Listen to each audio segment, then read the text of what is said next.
नमस्कार दोस्तों, growth capital channel में आपका स्वागत है। इस मार्केट के अंदर जहां पर आपको डर लग रहा है, जहां पर आप ये सोच रहे हैं कि कहीं बाजार गिर ना जाए, कहीं वो भविष्यवाणियां सच ना हो जाए जो बड़े-बड़े लोगों ने की है दोस्तों, जिसमें रॉबर्ट कियोसाकी का नाम भी आता है। मगर इस डर के माहौल में दोस्तों, निवेशक हमेशा अच्छी कंपनियां तलाश करता है। हमेशा वो ढूंढता है कि ऐसी कौन सी कंपनियां हैं जो अच्छी है, बेहतर है, जिसमें आगे जाके ग्रोथ नजर आती है, जिन सेक्टर में हमें आगे जाके ग्रोथ नजर आती है।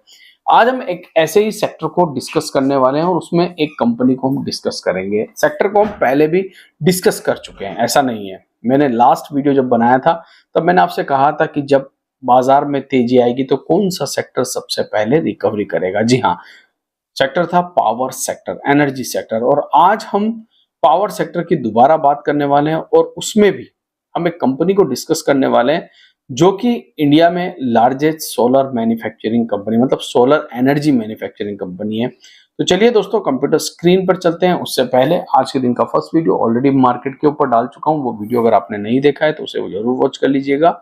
और ये वीडियो अगर आपको अच्छा लगता है तो आप इसे लाइक कर सकते हैं, एक छोटा सा थैंक्स लिख सकते हैं दोस्तों। और अगर आप हमारे टेलीग्राम ग्रुप से जुड़ना चाहते हैं, जो कि डिस्क्रिप्शन बॉक्स में लिंक दे रखा है, ताकि हर एक खबर आपके पास समय पर पहुंच सके, तो आप नीचे डिस्क्रिप्शन बॉक्स और पिन कमेंट बॉक्स में जाके जुड़ सकते हैं टेलीग्राम से। अब चलिए बात करते हैं। सबसे पहले शुरुआत करना चाहता हूं एक अपडेट से जो कि मार्केट के ऊपर है दोस्तों।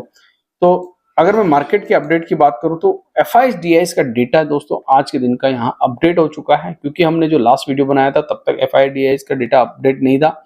तो आज भी 5,371 करोड़ रुपए का माल खरीद लिया एफआईआईस ने। बाजार में गिरावट आई थी दोस्तों, क्यों? क्योंकि एफआईआईस नीचे से बाउंस बैक कर रहे हैं, खरीद रहे हैं, डीआईस बेच रहे हैं। पिछले 3 दिनों से हम यही सिनेरियो देख रहे हैं। अगर आप 3 दिन का डेटा देखेंगे तो ये कल का डेटा है। कल यहाँ पर डीआईस ने बेचा नहीं था, एफआईआईस ने खरीदा 3,000 करोड़, मगर डीआईस ने 98 करोड़ का खरीदा ही था। मगर उससे पहले अगर आप देखेंगे तो 3,202 करोड़ का बेच दिया, जबकि एफआईआईस ने 7,000 करोड़ रुपए का माल यहां पर खरीदा था। मतलब एक सिनेरियो चल रहा है, कभी एफआईआईस खरीदते हैं, कभी डीआईएस बेचते हैं, कभी डीआईएस खरीदते हैं, एफआईआईस बेच देते हैं। आज थोड़ा सा अलग निकल के आया। आज फिर से एफआईआईस ने खरीदा, डीआईएस ने बेचा। आप 20 तारीख को भी देख सकते हैं, 3,239 करोड़ का माल एफआईआईस ने खरीदा, 3,136 करोड़ का माल डीआईएस ने बेच दिया। ये तो थी दोस्तों मार्केट के ऊपर अपडेट। अब चलते हैं, हम बात करते हैं सेक्टर वाइज। सबसे पहले डिस्क्लेमर देना चाहूंगा, किसी प्रकार से किसी भी स्टॉक में कोई बाय सेल रिकमेंडेशन नहीं है दोस्तों। वीडियो सिर्फ इंफॉर्मेशन और एजुकेशन पर्पज से बनाया जा रहा है। हम यहाँ पर एक सेक्टर की कंपनी को डिस्कस कर रहे हैं और साथ ही साथ हम ये देखना चाहते हैं कि क्या इस सेक्टर में आगे चलकर कोई ग्रोथ है। तो डिस्क्लेमर मैंने पहले से ही दे दिया। भारत के अंदर इस समय सबसे ज्यादा कंजप्शन जो चीज हो रही है दोस्तों, क्रूड के बाद, वो है पावर सेक्टर।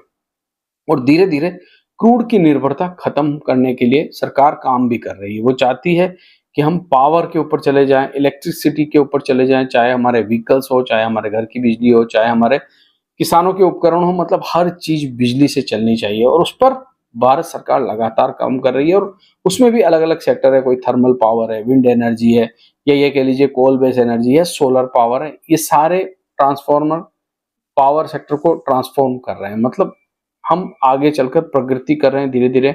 जहां पर हमारे गांव में पहले 8-8 घंटे लाइट नहीं होती थी, बिजली नहीं होती थी, आज वहां 24 आवर्स बिजली है। इसका मतलब कंजेशन बढ़ रहा है दोस्तों। और अलग अलग सेक्टर से पावर मिलने के बावजूद भी पावर की डिमांड अभी भी तेज बनी हुई है। मगर one of the best segment कौन सा है इसके अंदर? तो एक चीज बता दूं आपको कि सोलर पावर इस समय डिमांड में है, ठीक है। और गवर्नमेंट भी लगातार सोलर पावर के ऊपर काम कर रही है और सोलर पावर का कंजप्शन लगातार बढ़ता जा रहा है। अगर आप 2011 से अब तक देखेंगे दोस्तों तो लगातार तेजी तेजी तेजी किसमें? कंजप्शन में। क्यों? क्योंकि दोस्तों हर कोई चाहता है बिजली उसे सस्ती मिले और उसका सबसे सरल तरीका है सोलर एनर्जी। ये तो बात हो गई दोस्तों एनर्जी के बारे में। मगर हम आज किस कंपनी को यहाँ पर डिस्कस करने वाले हैं और क्यों डिस्कस करने वाले हैं, उसके पीछे की वजह क्या है? कंपनी का नाम है दोस्तों टाटा पावर। जी हाँ, पहले भी मैंने डिस्कस किया था, आज भी हम डिस्कस करना चाहते हैं। अब टाटा पावर को ही क्यों डिस्कस करना चाहते हैं, उसके पीछे की हालांकि वजह तो बहुत सारी है। क्योंकि ये लार्जेस्ट मैन्युफैक्चरिंग है सोलर एनर्जी के अंदर। हालांकि कोल बेस्ड एनर्जी भी है, बहुत सारी एनर्जी पे काम करता है, मगर जिस प्रकार से पावर डिमांड बढ़ रही है, सोलर एनर्जी की डिमांड बढ़ रही है, उस प्रकार से अगर हम देखें तो टाटा पावर इंडिया की वन ऑफ द बेस्ट कंपनियों में गिना जाता है दोस्तों, टाटा पावर। इस समय रिसेंटली अगर क्यों हम बात कर रहे हैं, देखिए मार्केट में गिरावट हुई दोस्तों, बाजार गिरा, सबको पता है मार्केट गिरा। क्यों गिरा? बहुत सारी चीजें अमेरिका से आई, मगर इंडिया से भी बहुत सारी प्रॉब्लम थी। उनमें एक प्रॉब्लम थी दोस्तों, वैल्यूएशंस, और वैल्यूएशन की वजह से बाजार गिरा। तो क्या टाटा पावर में भी गिरावट आई? बिल्कुल, टाटा पावर में भी गिरावट आई दोस्तों, और अच्छी खासी गिरावट टाटा पावर ने भी देखी।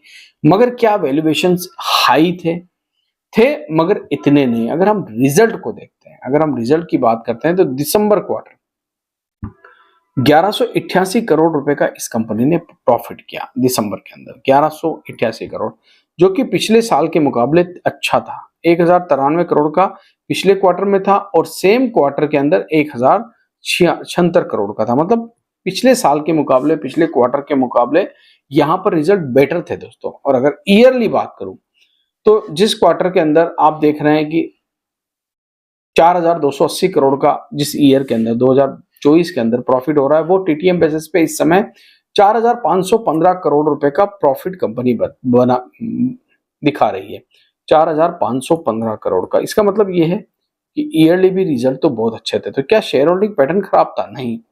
अगर आप देखेंगे कि एफआईआई ने सब जगह माल बेचा है, मगर टाटा पावर में माल खरीदा है एफआईआई ने।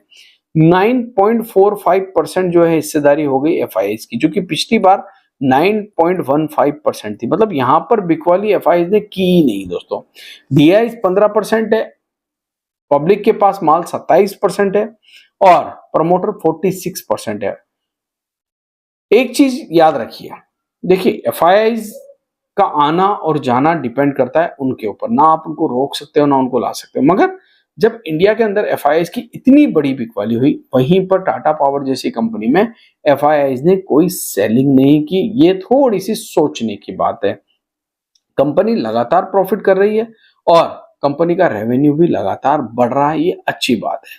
साथ ही साथ इस समय अगर आप देखेंगे कि एक साइकिल चलती है दोस्तों, स्टॉक मार्केट में एक साइकिल चलती है कि जब गर्मियां आने वाली होती है, तो पावर सेक्टर के ऊपर बहुत ज्यादा डिमांड बढ़ जाती है, ठीक है, क्योंकि कंजप्शन बढ़ता है पावर सेक्टर में पावर का। तो उस समय हम देखते हैं कि चर्चाओं में भी पावर सेक्टर वाले कंपनियां रहती है। तो फिलहाल मुझे लगता है टाटा पावर इस समय चर्चा का विषय है दोस्तों। अपने फाइनेंशियल एडवाइजर्स के साथ जरूर डिस्कस करिएगा इस कंपनी के बारे में। वीडियो अच्छा लगे तो लाइक कीजिएगा, मगर एक चीज याद रखिएगा, किसी प्रकार से कोई रिकमेंडेशन नहीं है।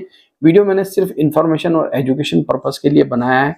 यहाँ पर हम आपको कोई रिकमेंडेशन नहीं दे रहे हैं दोस्तों। आपको अपनी खुद की एनालिसिस करनी चाहिए, और साथ ही साथ अपने फाइनेंशियल एडवाइजर्स के साथ डिस्कस करना चाहिए। थैंक यू, धन्यवाद।